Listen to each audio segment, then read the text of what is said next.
everyone, this is the State of Sustainability podcast brought to you by Altruistic. Today we're going to cover the sustainability market highlights that have been hitting headlines this week, namely the corporate farmer funding program frenzy and the supply chain chocolate crisis. We're also going to get around to doing a topic deep dive on reductions and insetting within the agri-value chain. So what's happening now, what challenges business needs to solve, and maybe even how to solve them.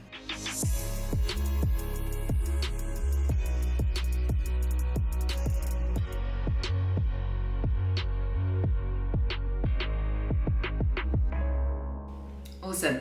Seth, hey. Hey, Z, how you doing? I'm good. Have you seen the Glastonbury lineup? I barely even know what Glastonbury is, Izzy, so I haven't seen the lineup, but tell me about it. I'm not surprised, but headlining, along with Shania Twain, who maybe you're more acquainted with. More my speed, but yeah. More your vintage, is Coldplay. And I've actually also got tickets for Coldplay in Dublin in August. I'm like a die-hard Coldplay fan. And I would say the main reason is their environmental reduction strategy, which, if you don't know, listeners, they do awesome things like they have a kinetic dance floor that generates energy, they have reusable wristbands, all of that malarkey to reduce their emissions for each show they do.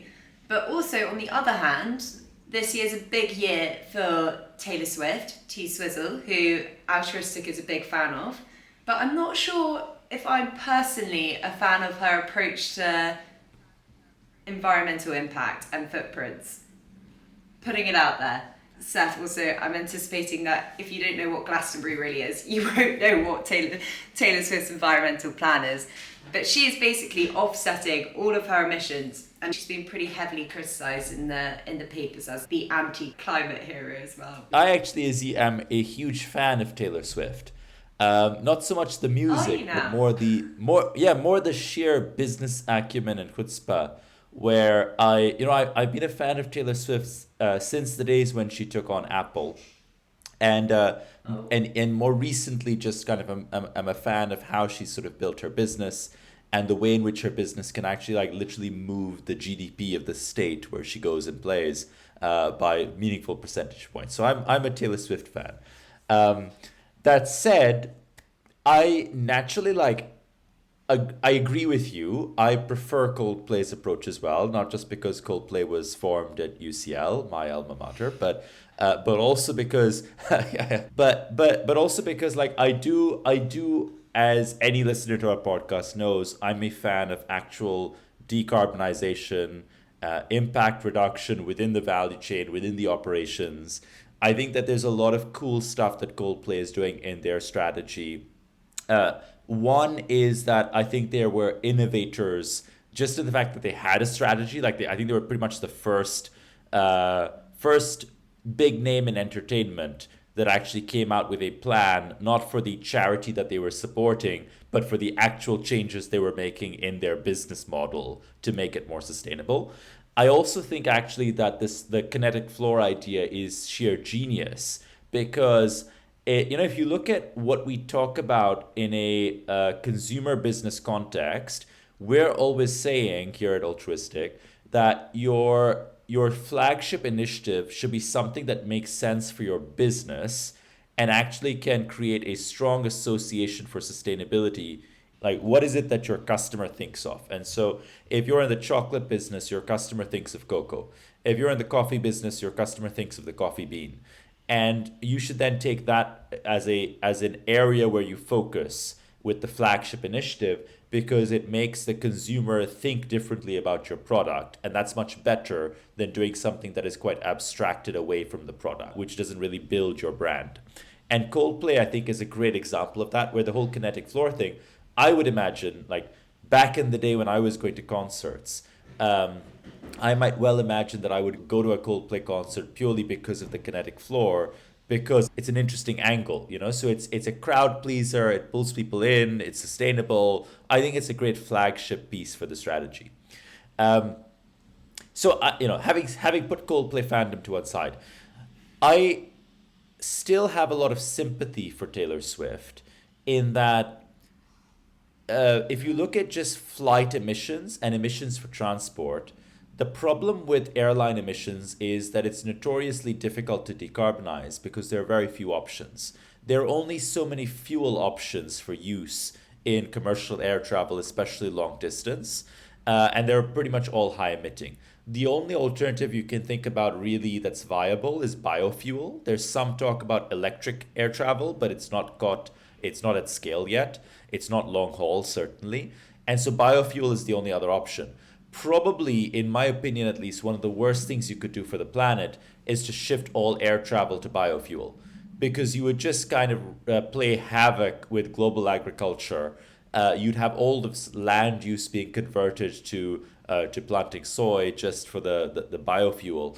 Anyway, and then the second problem with this is that you also have this network problem to deal with, where every different node in the network needs to be able to refuel a plane with alternative fuel, for instance. So air travel is just notoriously hard to decarbonize, which means that your other option is it better for Taylor Swift to just stay grounded and do all of her concerts in, I don't know, wherever it is that Taylor Swift lives? You might know better than me, Izzy.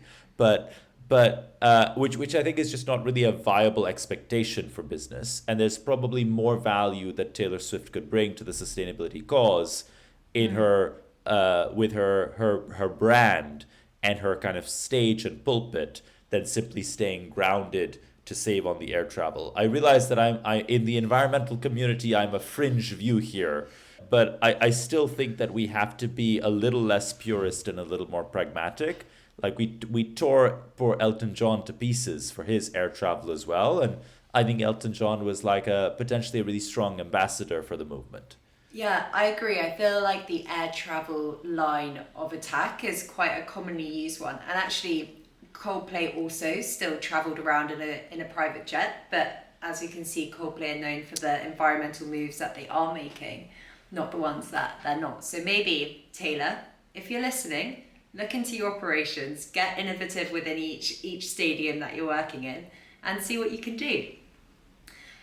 Let's get on to the market highlights.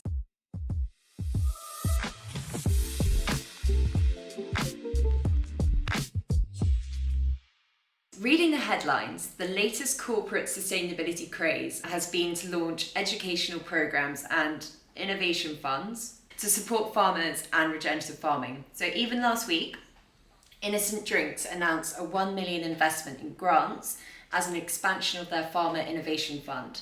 The Farmer Innovation Fund was launched back in 2021 to address the lack of funding options for commercial farms with the aim of safeguarding the long-term supply of their fruits. This fund supports ingredient suppliers who are undertaking projects to transition to low-carbon farming practices and to boost biodiversity on farms. The fund is actually open to all ingredient suppliers, but the Innocent have basically outlined the fact that they are going to particularly focus on their priority fruits, so the apples and the oranges, which go into most of their drinks. And each grant ranges from about 20 to 50k.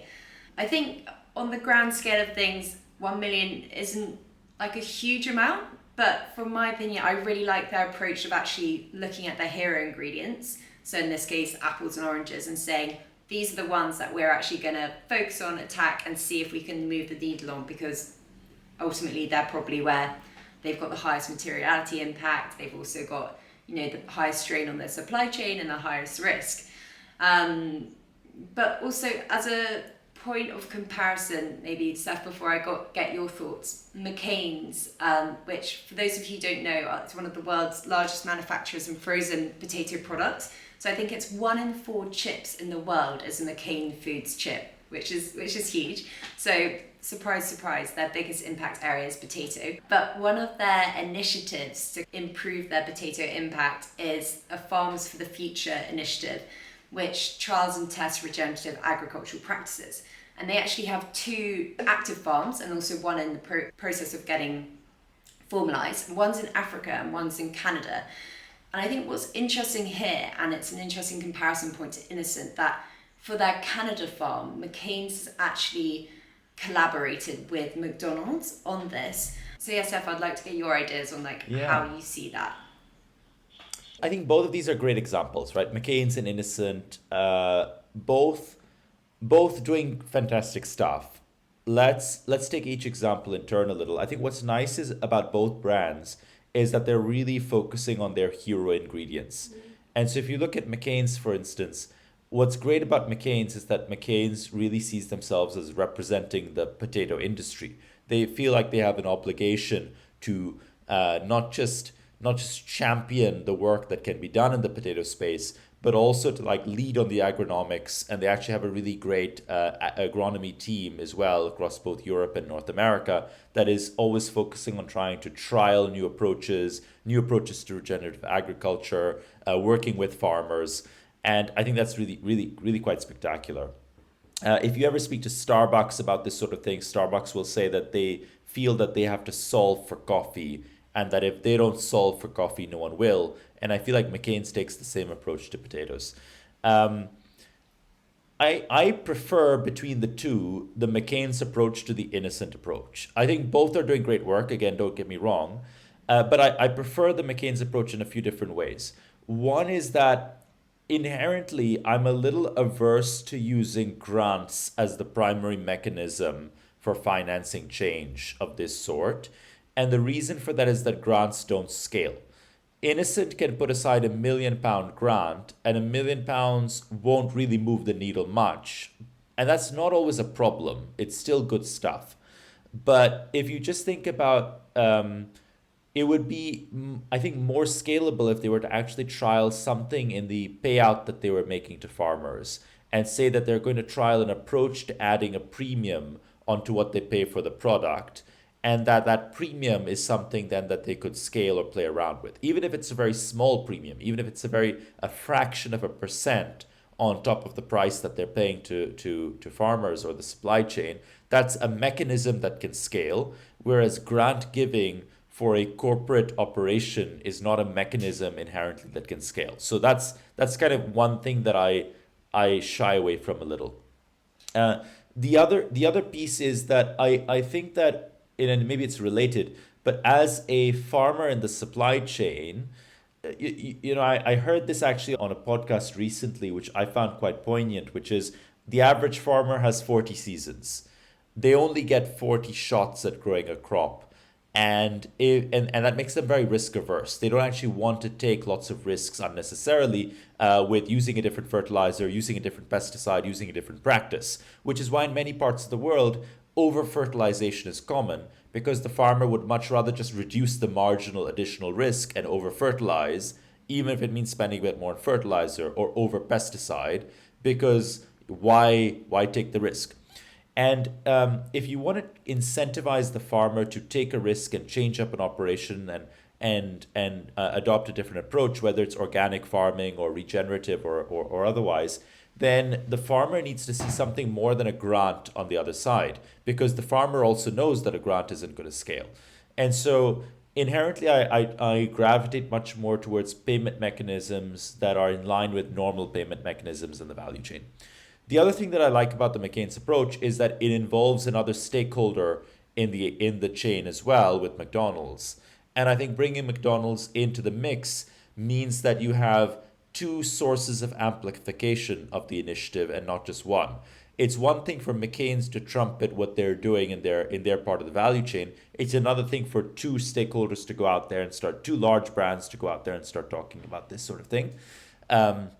And I think it opens up the aperture for more suppliers to McDonald's, more peers of McCain's, and others to also participate. So that's the other piece that I quite like. In a similar vein, one of the companies that we work with, Meadow Foods, has a similar relationship with Unilever, where they collaborate with Unilever on changes upstream in the Meadow Foods value chain. So Meadow processes dairy into derivative products and sells it on to Unilever, and they have about 200 plus farmers supplying them. And so Meadow then is able to collaborate with Unilever on upstream changes in the farms, and that chain, I think, actually means that it's something Unilever can replicate in other parts of their supply chain as well, and they can take the Meadow example and talk to other suppliers about it. Meadow can actually take the same case study and talk to Mondelez or other customers of theirs about it. There's a lot more repeatability there as well. So those are the two things that I would prefer about the McCain's model to the Innocent one. But again, I think both brands are doing amazing work in this space. And as you know, Izzy, and as we talked about, focusing on hero ingredients, I think is the right way to go. And I think another interesting point which Meadow Foods is doing with Unilever is sharing their product level emissions via Pact. And that's really also enabled that strategic relationship between supplier and brand to strengthen, because Seth, you're actually probably better at explaining what Pact is, but it is, why don't you go ahead with it actually, before I butcher it. I mean, let me kind of maybe describe the concept and then the framework. So the concept is, if you think of any product, most products are a composite of lots of different products. So what's going into a chocolate bar is many different ingredients, and many of those ingredients will have ingredients of their own. And so the way to think about this is as a Lego block, or a sort of stack of Lego blocks, and you have lots of pieces that you're putting together and you're building up the whole block. And each of those pieces comes from a different supplier, and each set of pieces may break out into smaller pieces which come from different suppliers. And so it's kind of like a Matryoshka doll almost, but in Lego blocks, which I'm sure exists, by the way. And so that's the idea. The idea is you want to be able to get the product environmental footprint of all these different blocks, so you can start building up a uniquely granular, uniquely accurate, and uniquely decomposable number for the end product.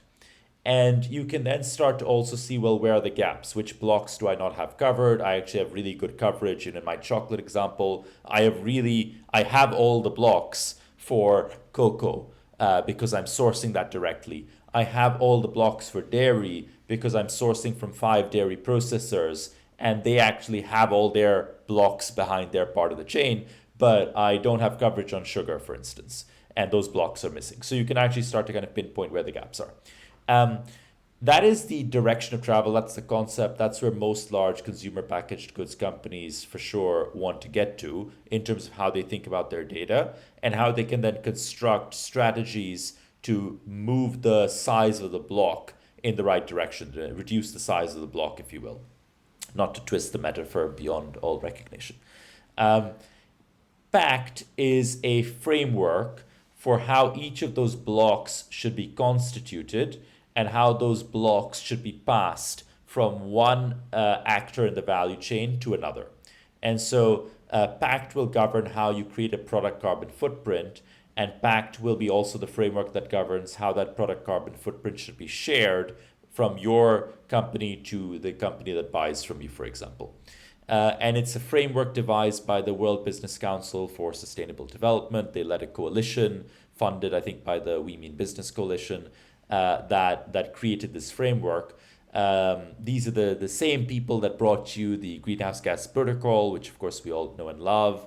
And so this framework is now catching steam, and a number of big consumer goods companies are backing it. So in the example that Izzy you gave, Meadow Foods and Unilever are using this framework to exchange data at the product level between them. Data which they can both receive and trust. But on the topic of chocolate, I want to bring us on to our next market highlight, which is the chocolate crisis. So the price of chocolate has surged to an all-time high. This was about 2 weeks ago, but the price per ton was $6,500 on the New York and London Stock Exchange. For context, 4 countries in the world, the Ivory Coast, Ghana, Cameroon and Nigeria, produce nearly 75% of the world's cocoa, mainly via smallholder farms. Prices have risen as fierce demand for cocoa has stripped out production by West African producers. This is mainly because of El Nino, so droughts, floods, you name it. And I think this is one example, but we've also seen these sorts of risks impact supply chains all over the world. So, Seth, I don't know if you know about this, but 45% of white cod trade is owned by Russia. And in between October 2021 and 2022, the price of cod increased in the UK by 50% because of the geopolitical issues that were happening, which is just like, it's wild. But I think there's a really big case to be made. I think most brands are also aware of it, of this supply chain risk from geopolitical situations, but also changing climates and changing weather conditions. We've spoken a lot about long offtake agreements into contracts and stuff, but I'd also love to hear what you think about this crisis and how you think brands should respond to this going forward. Yeah, I think that cocoa is a really fascinating industry, and this is well before your time, Izzy. But 20 years ago, there was a London-based supervillain known as Chalkfinger, and Chalkfinger was a notorious cocoa trader, who tried to corner the market for cocoa. And the legend about Chalkfinger was that because the cocoa trade was so centralized in these five countries, Chalkfinger had managed to actually build a really strong local network in each of these five countries, built actually on top of the UK diplomatic core and its relationships, and used to have great information at the level of the individual plantation. And so the rumor was that like Chalkfinger actually deployed agronomists to understand growing conditions, so that Chalkfinger always had the information ahead of time. Sadly, I don't remember Chalkfinger's real name, so I have to keep referring to him as Chalkfinger. It sounds like a James Bond ripoff. Well, this was the actual name in the press. This was the actual nickname in the press. Exactly. In that instance, it backfired because Chalkfinger basically tried to hoard a ton of the market, and I think market prices crashed. What I find interesting about the cocoa trade is that it's actually subject to multiple risks. We obviously, the one relevant to us is the climate risk aspect. But actually, if you ever speak with people who are involved in the cocoa trade in Ghana, for instance, there's also a massive risk of just farmers replacing the cocoa plant with other uses. So, like actually removing it and exploring for gold instead.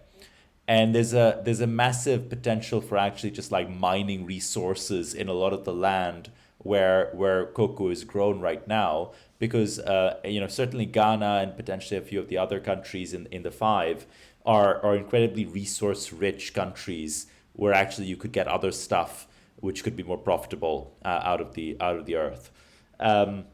So I think there is that risk as well. I think that the climate risk is going to potentially wreak havoc with where certain niche materials are grown. Like I think of cocoa, coffee, vanilla, for example, as great examples. I don't think that we're prepared for the supply chain disruption. I suspect that the larger brands are, and the larger brands are taking mitigation measures. Again, if you just look at coffee and Starbucks has a massive wealth of innovation happening at grower level that they're backing. Everything from digitization to analytics and incentives. And I do think that big players in these industries are going to have to lean in much more actively into the value chain to start to get as much yield as they can in an environment where yield is kind of at risk and in danger of collapse. With coffee and cocoa, they're particularly hard because of the smallholder farms. How, with such a fragmented supply chain, obviously across 4 or 5 countries, what approaches do you take to tackle having millions of suppliers needing to enact change at a local level across that vast number that own a hectare or an acre of land? Yeah, I think the first thing is what kind of change you want to solve for. And so I think that there's basically 2 big things happening in the cocoa industry to my knowledge. One is climate change, and there's not much you can do about that, actually. Like, that's going to take its toll. you can get as much as you can out of the diminishing yield as as just zones shift. And you can also try and explore what other growing locations might become viable in the same way that, for example, the England is becoming a much better place to produce wine than it used to be, and that's at the cost of places like France, just because of the same sort of shift. So I think that's one direction of travel. I think the other big trend disrupting industries like cocoa is that cocoa growing is just no longer viable in the same way, and part of that is because there are other resources that you can extract from the earth. Part of it is because a generational shift in farming means that the best talent in most countries doesn't want to stay on the farm just because their parents were on the farm, and I think that's pushing against the current of how the development sector has historically moved. So the development sector has historically tried to focus on smallholder farming as a way to create employment. And I think the logic is in many ways that farming is a big employer worldwide and especially in emerging markets, and you should empower smallholders so that they can continue to exist and create more smallholders.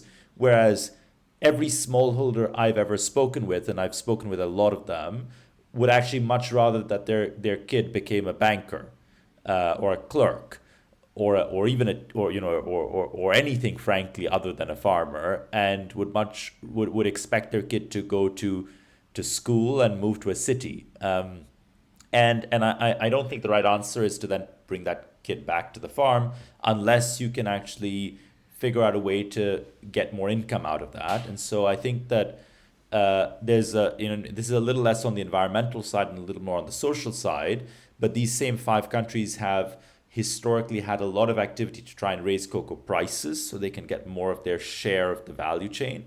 The other aspect is potentially looking at just larger scale growing models, ways to get a better margin just to make it more viable. Otherwise, I think cocoa will, and many similar spaces will just struggle to compete with other resources and other employment opportunities.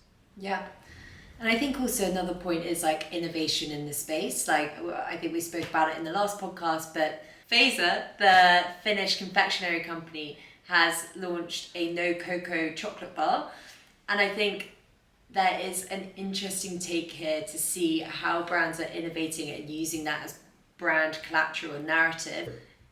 I think this leads us really nicely onto our next, our topic deep dive, which is reductions in insetting. But let's have a quick break beforehand.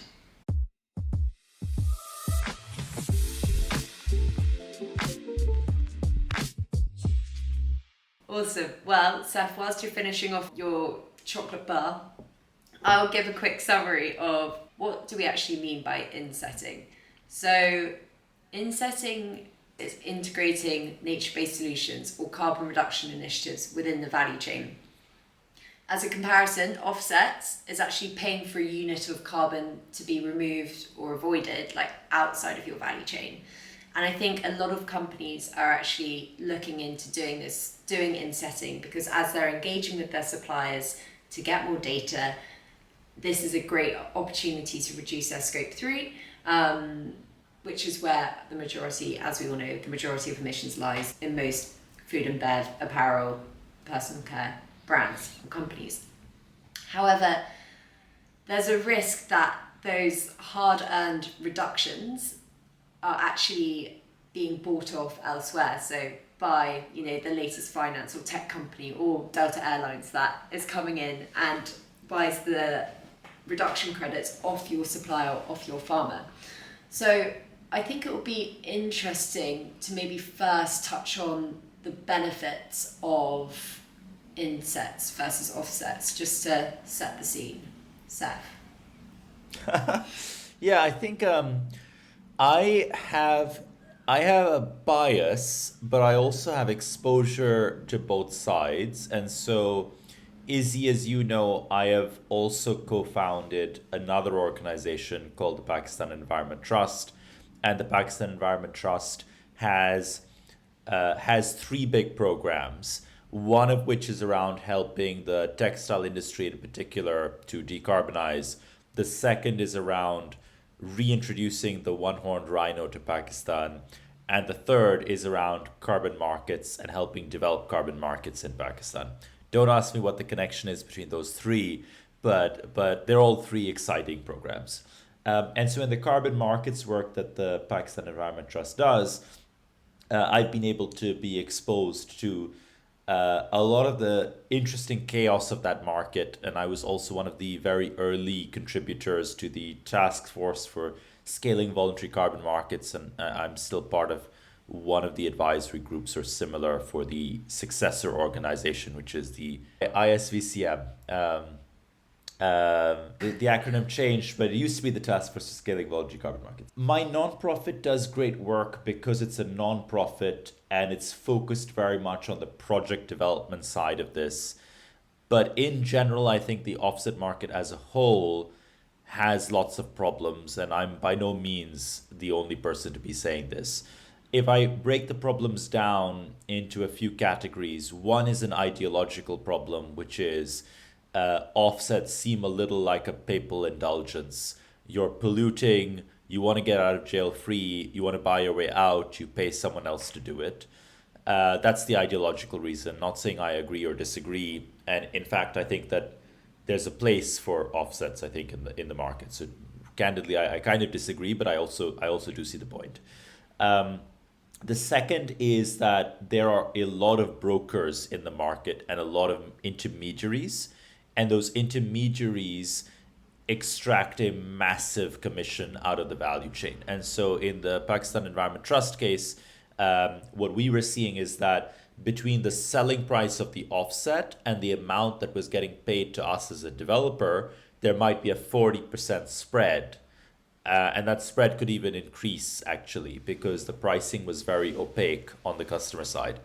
So that's the second problem, I think. And the third problem, I think there's four big problems. The third problem, I think, is that there's the certification and verification is notoriously difficult.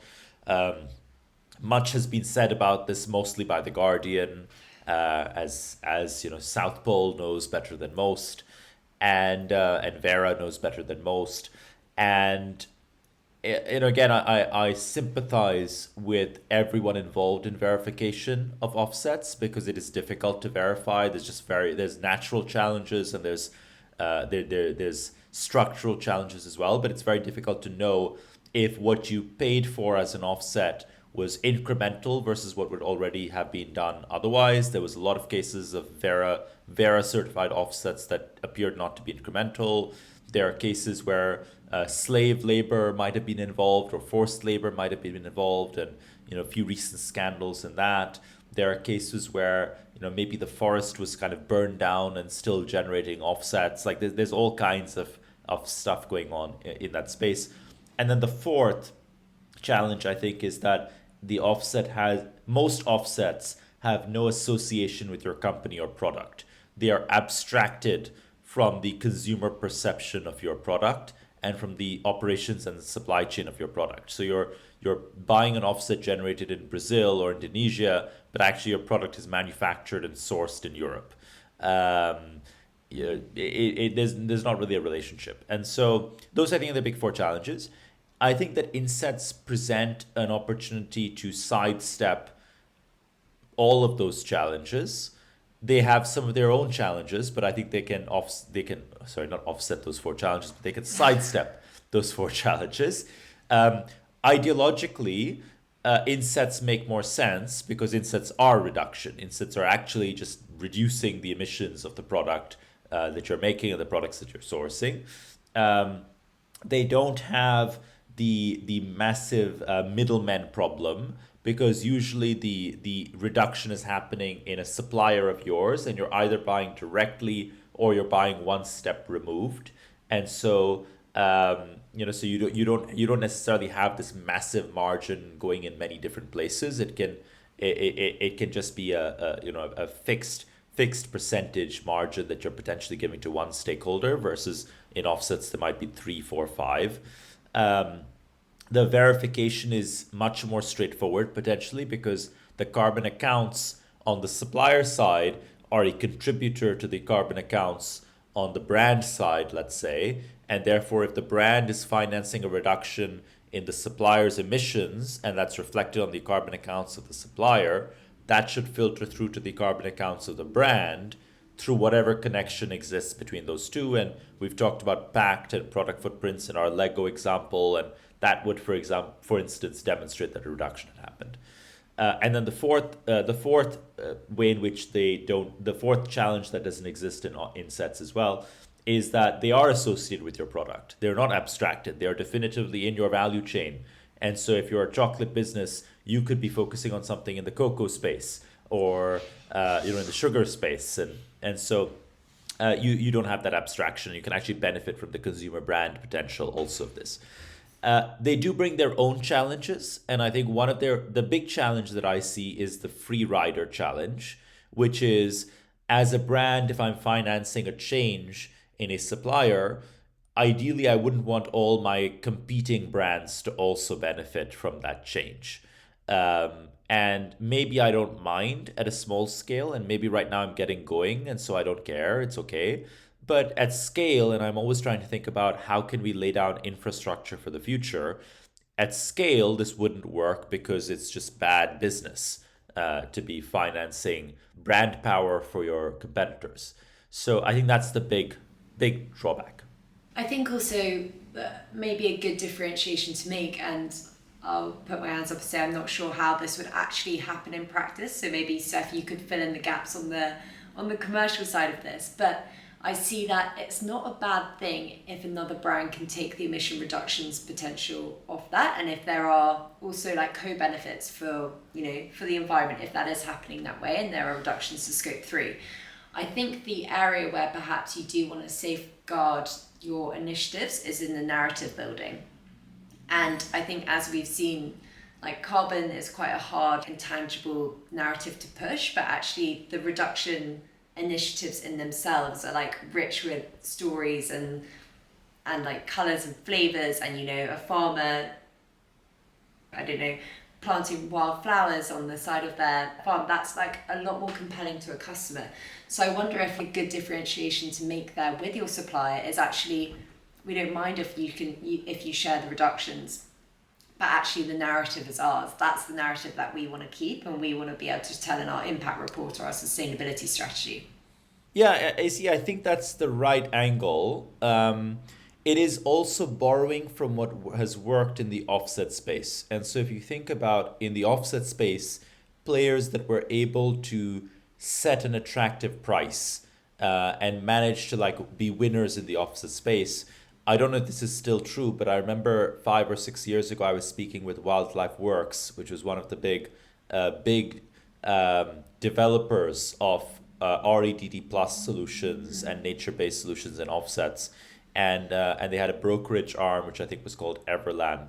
And what they did really well is that they identified large buyers, like maybe a BNP Paribas or a Gucci, and they would sell the brand collateral along with the offset. So you get the offset, but you also get high quality imagery and narrative support and those sorts of things. And so it's like a full service offering. And I think that's a good learning that the insetting space can take from offsets, which is bragging rights could potentially be sort of sold to one buyer or one financier.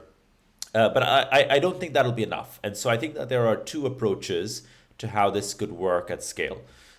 One is the approach which we hear about from Patagonia, and we've had this conversation, Izzy, with Charles, the chair of Patagonia's board, and the way that he puts it is Patagonia looks to take out the mortgage on the house and have other tenants come in to pay the rent. And what this means in this context is that Patagonia will lean in on, let's say, decarbonizing a factory in Bangladesh, where there are other brands buying, and Patagonia will put the first installment of money on the table, but then will actually reach out to other brands and look to get them to contribute their share as well. But that first mover aspect, that first risk, that first tranche of capital comes from Patagonia, and so other brands then are encouraged and know that someone has already taken the first hit, and it's easier for them to pile on, and maybe a lot of the diligence is also done. I think that's a really good approach. It's a very goodwill-centric approach, and so it kind of relies on a Patagonia, and it relies on a lot of other brands that are happy to follow their lead. And that's not necessarily going to repeat itself as nicely at scale and across industries. The other approach that I see being explored, for instance, in sugar, is that you generate an offset as a result of the inset activity. So, what I mean by that is that the brand finances a reduction in the value chain, and the supplier will generate an offset as part of the completion of that set of activities. And that offset will be sold to the brand along with the product, and the brand then has the choice to retire it. And so, let's say that you've deployed $100,000. The sugar producer has kind of used $100,000 in a different way of growing, and then I'm selling you the brand 100 units, and maybe I sell you an offset along with each unit, and then it's your choice what you do with that. It can also actually potentially work with multiple players in the value chain, where let's say that you, Izzy, are not the brand, but you're a manufacturer and I'm the farmer, and there's a brand on the other side of you. I can kind of make the reduction, you finance it, I sell you product, I sell you offset commensurate to the product that you're buying, and then when you sell it onwards to the brand that you're selling to, you sell product and offset as well. So it's the same token, like the same tokenization process, and that allows you to basically restrict the claim to the buyer of the offset or the holder of the offset. So now any other brand in the chain can't actually claim that because they don't hold the offset. And potentially, and one of the key things to figure out also is whether I, the grower, can sell you the share of offsets of other buyers, actually. And that then takes you more into regular carbon markets. I think both approaches are great. I do think that they're based on the assumption that the farmer or the grower has the ability, knowledge and expertise to navigate the carbon market. For instance, Steph, we were at a farm Stump Up for Trees in Wales on Tuesday, and they were saying that a main issue and area of contention in the offset market is actually it's all these buyers buying up really good productive land and saying, actually, let's change this land and make it into forest for carbon credits. And they're saying, actually, no, we need to keep the productive land in agriculture, and the marginal land, which the steep hills or like the boggy peatland that's been drained, and we should move those into carbon offset credits. And I think supporting the farmer through the insets and also creating a portfolio for them to support them in the offsets of where they can sell, what they should sell, and how that can actually support the whole ecosystem that you're working in is a great approach. But also, I think it's just quite ambitious to think that you can engage all your suppliers in a way that upskills them to farmers to be able to do that. And he was saying, in Wales, most farmers have no idea about the carbon market, and nor should they, because they're focused day to day trying to actually get their yields to meet their buyers' requirements. So I think it's tricky. Yeah, I think it is tricky, but at the same time, there's money in it, and so there are going to be a set of sort of players that will come in and help you with this. If you look at the offset market, most farmers that will participate in an inset scheme are much more likely to understand the basic concepts than many of the entities involved in offset generation. And so just to give you an example, for the Pakistan Environment Trust, which I mentioned, when Hassan, who's leading the project for PET, is kind of trying to set up a new initiative to generate offsets, Hassan has to actually go and engage local stakeholders in the community and kind of find what the influences are in their community. And there might be hundreds of people and tribal elders and others coming together. And then Hassan and the team have to kind of convince them, look, like, we want to restore this forest, and there are going to be all these co-benefits, and there's going to be job creation, and there's going to be a school and jobs for wardens, and this will be value adding for the community as a whole. And there's a whole cell there. And we're talking about people who, are are very new to the climate change as a topic, to say the least, and you really have to find a way to position it in their language. And PET plays that role in this context because PET is the project developer. And in the case of the insetting activities as well, there will need to be project developers. And right now, those project developers might be in-house in some of the brands, but it could also be outsourced in the way that most projects would have some support. You know, think about solar power, for instance.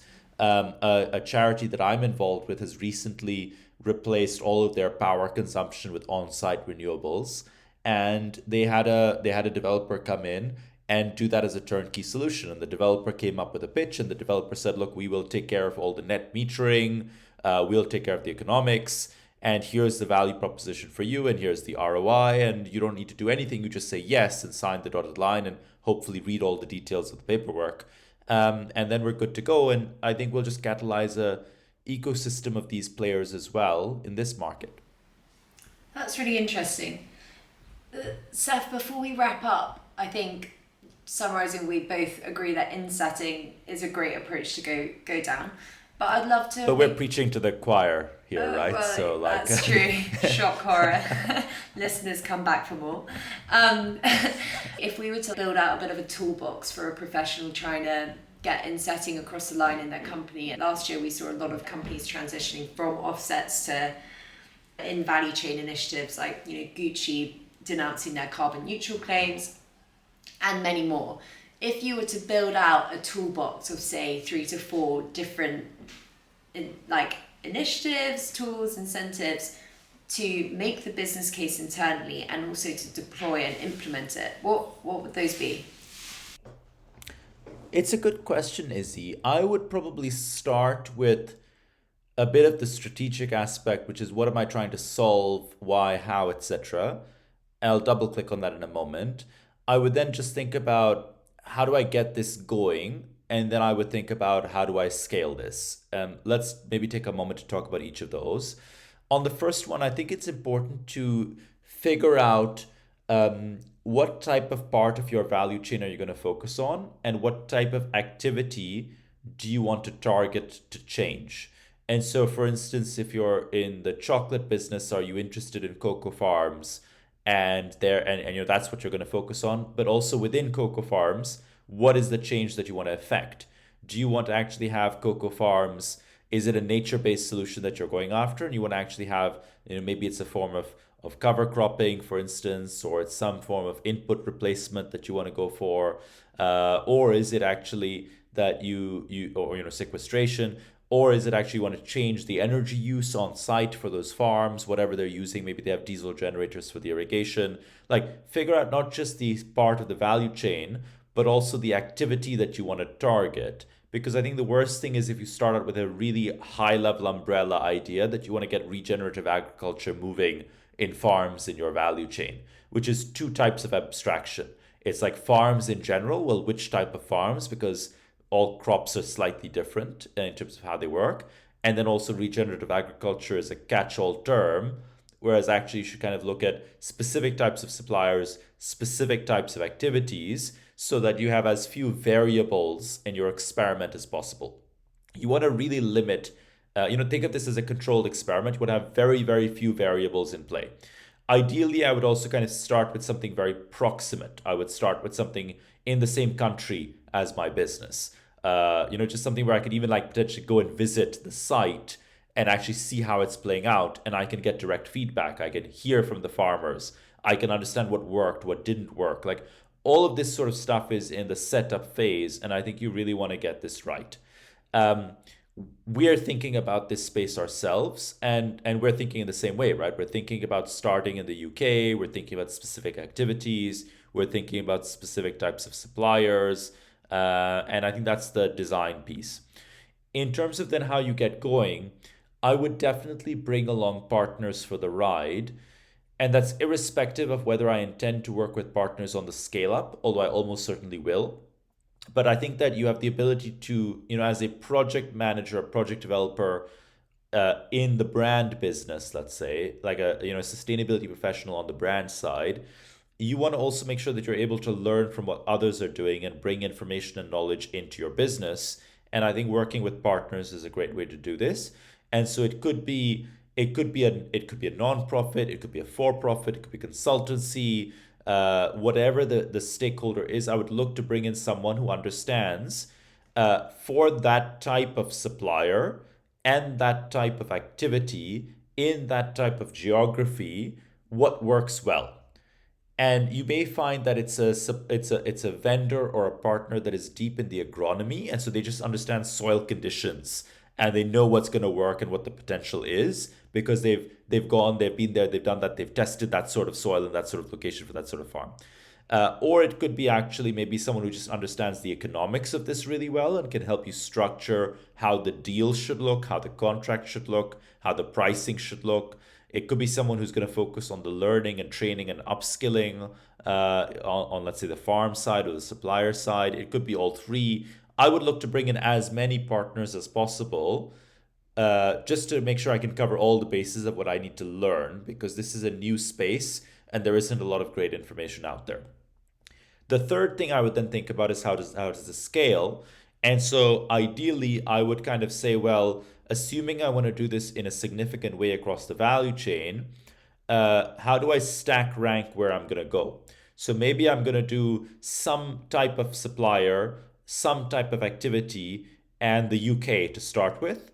And my next step is going to be same type of supplier, same type of activity, and Europe, for instance. And then the next phase is I'm again going to stick with the same type of supplier, same type of activity, and I'm going to go global. Or actually, maybe the next stage is I'm going to go back to the UK and roll out the second wave where I'm doing the same activity but across a different type of supplier. Or I'm sticking with the same type of supplier and going with a different activity. And so I think that getting that cadence right of what this is going to look like as you grow it is then going to be the third piece. Yeah, I think those three great pieces. I think also to lean on the like making the business case side of things. I think having your piece around proximity, not just for you going to the site, but I know Nestle, Emma Keller, she takes a lot of her senior stakeholders there as well to get buy-in from the board and to get interest and drum up a bit of excitement on that front as well. I think another piece is carbon pricing and internal carbon pricing and being able to build up a price for what this inset would look like through modelling. And I know, well, product placement from us, like altruistic teeth as well. So you can actually compare your internal carbon price of what that initiative in that supply, in that farm, on that product type would cost versus actually what, a agroforestry credit would cost in Kenya, for instance. Yeah, I think it's a good catch, Izzy. I think that I would not get bogged down in the specifics.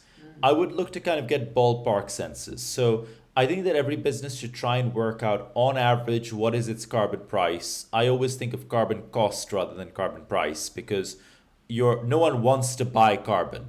Whereas it's actually a liability. You're buying a product, the product comes with embedded carbon, and therefore it's a liability that you're taking on, and it's effectively a cost. And so I think it's good to understand the average cost of your carbon across the business, which I see as the average cost of taking a ton of carbon out of the business, which means across all the initiatives you could be doing to remove emissions from each activity, across your business and your value chain, what is the average cost per category? And maybe that's $40 or $50 or 60 or 70. I think the last time I checked, a Paris Agreement compliant average was like 75 or something, but you see some numbers that are in the hundreds.